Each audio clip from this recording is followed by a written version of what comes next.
Hello friends, कैसे हैं आप सभी। आई होप आप सभी बहुत अच्छे होंगे। तो फिर से आपका स्वागत है हमारे यूट्यूब चैनल पर। बच्चों, आज मैं यहाँ पर लेकर आई हूँ एक नया टॉपिक आप सबके लिए। आज हम एक नया टॉपिक सीखने वाले हैं जो मैथ्स को और भी इंटरेस्टिंग बनाता है। सोचो, अगर हम एक नंबर को उसी नंबर से मल्टीप्लाई करते हैं तो क्या होगा। तो आज हम यही सीखने वाले हैं जो आपको मैथ्स और रियल लाइफ में दोनों में ही हेल्प करेगा। तो बच्चों, टॉपिक का नाम क्या है हमारे, square and square root. What is square? Square क्या होता है? When a number is multiplied by itself the result is called the square of that number. क्या होता है स्क्वायर? वो नंबर जिसको हम, मान लीजिए हमने एक नंबर लिया, अब हम सेम उसी नंबर से उसको मल्टीप्लाई करते हैं। मल्टीप्लाई करने के बाद जो आंसर आता है, रिजल्ट आता है, उसी को क्या कहते हैं? हम स्क्वायर बोलते हैं। अब इसको थोड़ा सा एग्जाम्पल के तौर पे समझ लेते हैं। यहाँ पर लिखा है स्क्वायर का फॉर्मूला। स्क्वायर का फॉर्मूला क्या लिखा है यहाँ पर? स्क्वायर ऑफ अ नंबर, यानी कि एक नंबर लीजिए, is equal to number multiply number. और उसी नंबर को आपको क्या करना है, सेम नंबर से आपको क्या करना है, मल्टीप्लाई करना है। ठीक है, अब एग्जाम्पल के तौर पर समझ लेते हैं। पहले यहाँ पर एग्जाम्पल लिखा हुआ है 2 मल्टीप्लाई 2 इज इक्वल टू 4। यानी कि क्या मतलब हुआ इसका? 2 का स्क्वायर क्या हो गया? 4 हो गया। 5 मल्टीप्लाई 5, हम सेम नंबर से ही तो मल्टीप्लाई कर रहे हैं, और डेफिनेशन में भी यही था, मल्टीप्लाई बाय इटसेल्फ। ठीक है, तो 5 मल्टीप्लाई 5 इज इक्वल टू 25। 5 का स्क्वायर होता है 25। 10 मल्टीप्लाई 10 100। 10 का स्क्वायर क्या हो गया? 100 हो गया। तो ये था बच्चों स्क्वायर। सेकंड टॉपिक है हमारा स्क्वायर रूट। स्क्वायर रूट क्या होता है? स्क्वायर रूट होता है a square root of a number is a value that when multiplied by itself gives the original number। Square root क्या होता है? स्क्वायर रूट वो वैल्यू है जो अपने आप से ही मल्टीप्लाई होकर आपको ओरिजिनल नंबर देता है। ठीक, सिंबल क्या होता है इसका? सिंबल ये होता है स्क्वायर रूट का। अब स्क्वायर रूट का एग्जाम्पल देखते हैं तो आपको कुछ ज़्यादा ही अच्छे समझ में आ जाएगा। चलिए, एग्जाम्पल क्या है यहाँ पर? √25 लिखा है। √25, अभी हमने ऊपर देखा था 5 किसका, वो 25 किसका स्क्वायर होता है? 5 का स्क्वायर। बिकॉज यहाँ पर लिखा भी है reason, 5 multiply 5 is equal to 25। √36, 6 का स्क्वायर होता है, because 6 multiply 6 is equal to 36। यानी कि ये नंबर आपस में ही मल्टीप्लाई होकर हमें क्या दे रहे हैं? एक ओरिजिनल नंबर दे रहे हैं। उसी को क्या बोलते हैं? स्क्वायर रूट बोलते हैं। अब है perfect square and non perfect square. इन दोनों में बताना है perfect and non perfect square क्या होता है। परफेक्ट स्क्वायर वो नंबर होते हैं जिसका स्क्वायर रूट आपको एग्जैक्ट इंटीजर देता है। जैसे कि यहाँ पर लिखे हैं लाइक एग्जाम्पल्स, लाइक नंबर्स लिखे हैं यहाँ पर 1 4 9 16 25 36 49 64 81 एंड 100। ये है perfect square numbers. Non perfect numbers क्या होते हैं? नॉन परफेक्ट स्क्वायर नंबर्स क्या होते हैं बच्चों? क्या होता है वो पहले देखते हैं। नॉन परफेक्ट स्क्वायर का रूट जो होता है, या तो वो डेसिमल में आएगा या फिर वो इरेशनल होता है। कैसा होता है? या तो डेसिमल में होगा या इरेशनल नंबर्स में होगा। लाइक एग्जाम्पल उसका भी देख लेते हैं। नॉन परफेक्ट स्क्वायर नंबर्स क्या होते हैं? Numbers like 2 3 5 6 7 10 etc. Their square roots are irrational numbers, not exact whole numbers। क्या कह रहा है नॉन परफेक्ट स्क्वायर? क्या होता है कि जो रूट्स होते हैं, नॉन परफेक्ट स्क्वायर नंबर के जो रूट्स होते हैं वो कैसे होते हैं? इरेशनल नंबर्स होते हैं। वो आपको एग्जैक्ट होल नंबर्स प्रोवाइड नहीं कराता है। जैसे कि परफेक्ट स्क्वायर नंबर्स का जो रूट होता है वो होल नंबर्स ही कहलाता है। लेकिन जो नॉन परफेक्ट स्क्वायर नंबर्स होते हैं उनका रूट्स इरेशनल या फिर डेसिमल होता है, वो आपको होल नंबर एक्सेप्ट नहीं देता है। लाइक एग्जांपल √50 क्या है 7.07, ये डेसिमल में आ रहा है तो ये क्या है नॉन परफेक्ट स्क्वायर नंबर्स है। डिफरेंस यही है दोनों में कि ये जो है वो होल नंबर्स या इंटीजर्स एग्जैक्ट इंटीजर या होल नंबर प्रोवाइड नहीं करता है, और परफेक्ट स्क्वायर आपको होल नंबर और इंटीजर्स देता है। ठीक है, दोनों में डिफरेंस समझ में आ गया होगा। अब देखते हैं methods to find square roots. Square roots को कैसे फाइंड करते हैं, उसको हम ये अब समझते हैं। सबसे पहले है prime factorization method. Prime factorization method क्या कहता है, break the number into prime factor and make pairs. क्या कह रहा है, ब्रेक द नंबर्स, नंबर को तोड़ो प्राइम फैक्टर में एंड उसके पेयर्स बनाओ। तो देख लेते हैं एग्जाम्पल करके देख लेते हैं। एक क्वेश्चन लेते हैं छोटा सा, ताकि आपको भी बहुत अच्छे से समझ में आ जाए। चलिए, तो मैं आपको यहाँ पर एक छोटा सा सॉल्यूशन देकर बताती हूँ। यहाँ पर लिखा है 144, √144 लिखा है। इसका पहले हम फैक्टर कैसे करेंगे, देखो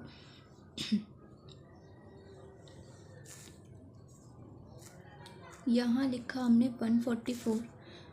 अब मुझे लगता है कि आप सबको ये करना आता होगा, फैक्टर करने तो आते होंगे, लेकिन फिर भी जिन बच्चों को नहीं आता है मैं उनको एक छोटा सा एग्जांपल के तौर पर बता रही हूँ। 144 का पहले 2 से फैक्टर करेंगे। 2 7 जा 14, 2 2 जा 4, 72 आया। अब इसको फैक्टर करेंगे। 2 3 जा 6, 1 कैरी इधर के 2 6 जा 12, ठीक। 2 1 जा 2, 2 8 जा 16, 2 9 जा 18, 3 3 जा 9 एंड 3 1 जा 3, ठीक। फैक्टर क्या मिला हमें, 2 2 2 2 3 3, ये हमारे फैक्टर्स हैं। अब इनको हम यहाँ लिख लेते हैं, नोट डाउन कर लेते हैं। इधर क्या क्या मिला हमें, 2 × 2 × 2 × 2 × 3 × 3, ठीक है। यही तो हमें फैक्टर्स मिले, ठीक है। हमने प्राइम फैक्टर करके इनके फैक्टर्स लिख लिए। अब हमें क्या करना है, मेक पेयर्स, इनके पेयर्स बनाने। पेयर्स कैसे बनाएंगे, देखो यहाँ पर इन दोनों का पेयर बनेगा, यहाँ इन दोनों का बनेगा, और यहाँ इन दोनों का बनेगा। 3 पेयर्स बन गए।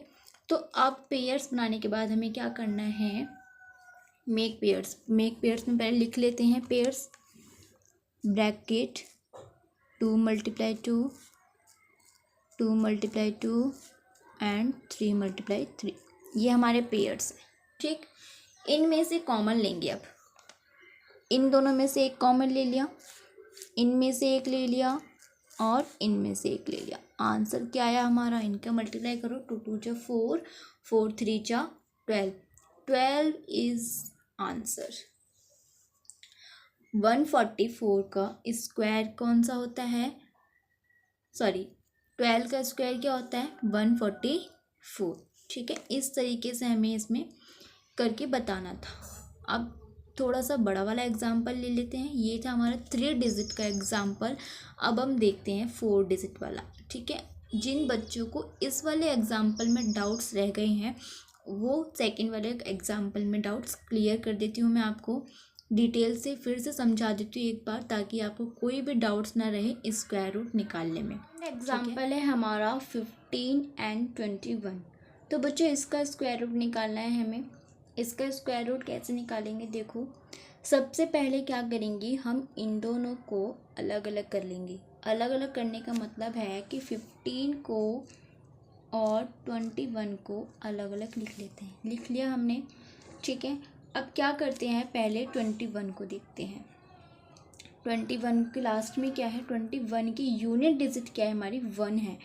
तो बच्चों इसको निकालने के लिए हमें क्या करना है, पहले हमें ये देखना है कि कौन सा ऐसा नंबर है जिसके स्क्वायर में यूनिट डिजिट 1 आती है, ठीक है। तो 1 से लेकर 10 तक के जो स्क्वायर होते हैं वो आपको मैं बताती हूँ कि कौन से नंबर के लास्ट में यानी कि यूनिट डिजिट में 1 आता है। पहला है कि 1 के ही स्क्वायर में 1 आता है, ठीक है। दूसरा है 9, 9 के स्क्वायर में क्या है 81, लास्ट में क्या आ रहा है 1, यानी कि 81 की यूनिट प्लेस क्या है 1। तो बच्चों 1 किस किस के स्क्वायर में आया है, एक तो 1 के स्क्वायर में ही आया है, दूसरा 9 के स्क्वायर में आया है। तो इसको लिख सकते हैं इस तरीके से कि पहला जो आया है 1 के स्क्वायर में आया है, दूसरा आया है 9 के स्क्वायर में। ठीक है, अब क्या करना है आपको, अब देखना है आपको 15 बताओ कि 15 कौन से नंबर के स्क्वायर के बीच में आता है। 15 कौन कौन से नंबर के स्क्वायर के बीच में आता है। अब देखिए 2 का स्क्वायर तो 4 होता है, ठीक है। 3 का स्क्वायर क्या होता है 9, 3 का स्क्वायर क्या होता है 9 होता है, एंड 4 का स्क्वायर होता है 16। ठीक है, तो 15 इन दोनों के बीच में ही आता है, यानी कि 16 से पहले आता है। ठीक, तो 15 इन दोनों के बीच में ही आएगा। किस किस का स्क्वायर लिखा हमने, 3 का स्क्वायर लिखा और 4 का स्क्वायर लिखा। यहाँ पर जो भी डिजिट आपको दे रखी होगी वो आपको देखना है कि ये वाली डिजिट किस किस नंबर के स्क्वायर के बीच में आती है। ठीक है, 3 का स्क्वायर 9, 4 का 16, इन दोनों के बीच में ही क्या आता है हमारा 15 आता है। तो क्या इसको कैसे सॉल्व करेंगे, अब हमने लिख लिया स्क्वायर, लिख लिए 3 और 4 के। अब बच्चों इन दोनों का 3 और 4 का, 3 और 4 का क्या करना है, हमें मल्टीप्लिकेशन करना है। मल्टीप्लिकेशन करना है 3 × 4 = 12। क्या आया हमारे पास 12 आया है। अब देखो ये तो हमारा 15 है और ये हमारा क्या है 12। तो बच्चों ये डिजिट क्या है हमारी बड़ी है, क्या है बड़ी, और ये नंबर क्या है हमारा छोटा है। ठीक, तो जाहिर सी बात है कि जब ये डिजिट बड़ी है तो हमारा आंसर भी बड़ा ही आना चाहिए ना। आंसर क्या आएगा हमारा बड़ा आएगा। जब हमने इनका वो देखा तो यहाँ पे 1 आया, ये 9 आया है।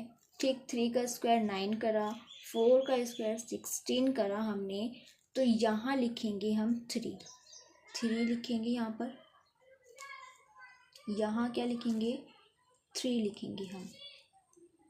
ठीक है, 4 इसलिए नहीं लिखेंगे क्योंकि 4 का स्क्वायर जो है वो इससे बड़ा है। ठीक है, 15 से छोटा वाला लेना है हमें, 15 से छोटा वाला। 15 से छोटा क्या है 9 है, 9 किसका स्क्वायर है 3 का, तो यहाँ पे हमने क्या लिखा 3। 4 लिखते तो ये गलत आंसर हो जाता क्योंकि 4 का स्क्वायर इस वाले डिजिट से क्या है बड़ा है, इस वाले डिजिट से हमें छोटा वाला लेना है। ठीक है, तो 3 का स्क्वायर था छोटा, ठीक, तो हमने 3 लिख लिया, इधर दोनों तरफ लिख लिया। अब आपको या तो आंसर आएगा या तो 31 आएगा या आंसर आपका 39 आएगा। आप कैसे पता करिए 31 आएगा या 39 आएगा, तो आपको इसके लिए क्या करना है बच्चों, यहाँ देखो हमें क्या मिला है, यहाँ पर 12 मिला है। 12 जो है वो छोटा है किससे, इससे, लेकिन ये हमारा बड़ा है। जो नंबर आपका बड़ा है या फिर छोटा है, अगर आपका नंबर बड़ा है इस आंसर से तो आपका आंसर बड़ा होगा। अगर आपका ये नंबर छोटा है इस वाले आंसर से तो आपका नंबर छोटा, यानी कि आंसर भी क्या आएगा छोटा ही आएगा। लेकिन हमारे पास क्या है, ये बड़ा नंबर है और ये छोटा नंबर है, तो ये बड़ा है तो आंसर हमारा क्या आएगा बड़ा ही आएगा। यानी कि 15 और 21 क्या है 39 का स्क्वायर है। आंसर क्या आया हमारा 39। ठीक है, स्क्वायर रूट निकालने का सबसे इजी तरीका यही होता है। मैं आपको एक बार फिर से समझा देती हूँ इसी में, या फिर हम दूसरा एग्जाम्पल ले लेते हैं। ठीक है, इसको छोड़ते हैं, दूसरे एग्जाम्पल के तौर पर आप समझते हैं। सेकेंड एग्जाम्पल है बच्चों हमारा 19 एंड 36। बच्चों यहाँ देखो साइड में मैंने कुछ स्क्वायर्स लिखे हुए हैं 1 से लेके 9 तक, ताकि आपको समझने में अब ज़्यादा दिक्कत ना हो। ठीक है, स्क्वायर आपके सामने है तो जाहिर सी बात है आप जल्दी से सॉल्यूशन भी इसका कर ही लेंगे। तो यहाँ पर है 19 एंड 36। तो सबसे पहले हमें क्या करना था, इसमें हमें इन दोनों को ही क्या करना है, पहले अलग अलग करना है। अलग अलग कर लेते हैं, 19 एंड 36 को अलग अलग कर लिया हमने। इसको देखते हैं, अब इसमें क्या है यूनिट डिजिट है हमारी 6। अब इस जो साइड में जो स्क्वायर्स लिखे हुए हैं इनमें देखो कि कौन से नंबर का जो स्क्वायर है स्क्वायर है उसकी यूनिट डिजिट क्या आ रही है हमारी 6 आनी चाहिए। देखिए 4 का स्क्वायर क्या है 16, यानी कि यूनिट डिजिट क्या है 6 एंड और किसका है 6, 6 का स्क्वायर क्या है 36, उसकी भी यूनिट डिजिट 6 है। ठीक, तो क्या लिखेंगे यहाँ पर 4 लिखेंगे और 6 लिखेंगे। क्या लिखेंगे पहले 4 लिखेंगे और 6 लिखेंगे, ये हमने लिख लिया। इसके बाद हमें क्या करना था, अब हमें 19 को देखना है कि 19 जो है वो कौन से नंबर के स्क्वायर के बीच में आ रहा है। ठीक, 4 का स्क्वायर 16, 5 का स्क्वायर 25, तो इन दोनों को ही लेना पड़ेगा। ले लेते हैं हम 4 का स्क्वायर 16, 5 का स्क्वायर 25। ठीक, लिख लिया हमने। क्या करना था, इन दोनों का मल्टीप्लिकेशन करना था। 4 5 जा कितना होता है 20 होता है। ठीक, 4 5 जा कितना होता है 20, ये हमने लिख लिया। 4 5 जा 20 लिख लिया हमने। ठीक, अब क्या करना था हमको, अब हमें ये देखना था कि जो 19 जो है 19 से छोटा क्या है, 16 छोटा है या 25, 16 छोटा है। तो 16 का हम 16 नहीं लिखेंगे, क्या लिखेंगे हम, जिसका स्क्वायर है 16 किसका स्क्वायर है 4 का, तो यहाँ पे क्या आ जाएगा 4 आ जाएगा। दोनों तरफ हमें क्या लिखना है 4 लगा देना है। ठीक, 4 लगाने के बाद अब हमें देखना क्या था कि ये जो आंसर हमारा आया है मल्टीप्लाई करने के बाद क्या वो इससे छोटा है या बड़ा है। 19 क्या है वो 20 से छोटा है, 19 क्या है 20 से छोटा है, तो आंसर भी हमारा क्या हो जाएगा फिर ऑब्वियसली छोटा ही होगा ना। अगर यहाँ 20 से बड़ा होता तो आंसर हमारा क्या होता फिर बड़ा वाला होता। तो आंसर हमारा क्या हो जाएगा बच्चों 44 हो जाएगा। यानी कि हम कह सकते हैं 1936 जो है वो किसका स्क्वायर है 44 का, तो आंसर क्या आ गया हमारा 44। तो बच्चों ये है सबसे बहुत ही ज़्यादा इजी ट्रिक है स्क्वायर रूट निकालने की। आई होप आप सभी को बहुत अच्छी से समझ में आया होगा। तो बच्चों कुछ एग्जांपल्स कुछ क्वेश्चंस मैं आपको देती हूँ जो आपको खुद से करने हैं, और ताकि आपकी अच्छे से प्रैक्टिस भी हो जाए और आपको बहुत अच्छे से समझ में भी आ सके। तो अभी मैं आपको यहाँ पे क्वेश्चंस लिख कर देती हूँ, वो आपको खुद से बच्चों ये 2 क्वेश्चंस मैंने आपके सामने लिख दिए हैं। तो बच्चों ये हैं आपके होमवर्क के क्वेश्चंस। ठीक है, आपको क्या करना है, ये वीडियो एंड होने के बाद आपको इन दोनों को सॉल्यूशन करना है, इन दोनों का सॉल्यूशन करना है जिस तरीके से मैंने आपको समझाया था, जिस मेथड से मैंने आपको करना बताया था उसी मेथड से करके देखोगे बच्चों तो 100% गारंटी देती हूँ मैं आपको कि आपका आंसर बहुत जल्दी ही निकल कर आ जाएगा। बस आपको क्या करना है कि आपको स्क्वायर पता होने चाहिए, सभी नंबर्स के स्क्वायर आपको याद होने चाहिए अच्छे से, ज़्यादा नहीं तो 1 से 20 तक तो स्क्वायर बच्चों याद होने चाहिए आप सभी को। ठीक है, तो बच्चों इस वीडियो में हमने आज पढ़ा स्क्वायर और स्क्वायर रूट के बारे में। स्क्वायर रूट किस तरीके से निकालते हैं, स्क्वायर रूट की ईजी ट्रिक क्या है निकालने की, वो मैंने आज आपको इस वीडियो में बताई है। आई होप आप सभी को ये वीडियो बहुत पसंद आई होगी, मेरे समझाने का तरीका पसंद आया होगा। बच्चों वीडियो पसंद आई हो तो वीडियो को लाइक एंड शेयर करें एंड चैनल को सब्सक्राइब ज़रूर करें। Thank you.